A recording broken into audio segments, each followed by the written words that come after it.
Murder హత్య చేసిన వాళ్ళే వేరే వాళ్ళని హంతకుడు అనే పరిస్థితిలోకి వ్యవస్థ దిగజారిపోయి వాళ్ళే చేయిస్తారు, వాళ్ళే ఎంక్వైరీ కోసం సిట్టేస్తారు, వాళ్ళ పోలీసు అధికారులు ఇక్కడికి వచ్చి ఎంక్వైరీ చేస్తారు.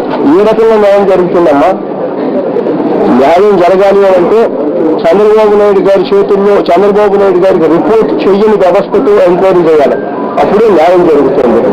థర్డ్ పార్టీతో ఎంక్వైరీ చేయించాలి, అప్పుడే న్యాయం జరుగుతుంది. జరగనంత వరకు ఎలా న్యాయం జరుగుతుందమ్మా?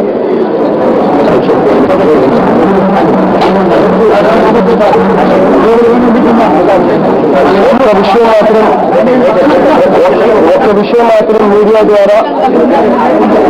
ద్వారా రాష్ట్ర వ్యాప్తంగా ఉన్న వైఎస్ఆర్ కాంగ్రెస్ పార్టీ అభిమానులందరికీ ఒక విషయం మాత్రం మీడియా ద్వారా నేను తెలియజెప్పాలనుకుంటా ఉన్నాను. దయచేసి మనకు దేవుడు ఉన్నాడు, దేవుడు మీద నాకు నమ్మకం ఉంది. ఖచ్చితంగా అన్యాయం చేసిన వాళ్ళకి దేవుడు ఖచ్చితంగా మొత్తికాయలు వేస్తాడు, నాకు ఆ నమ్మకం ఉంది.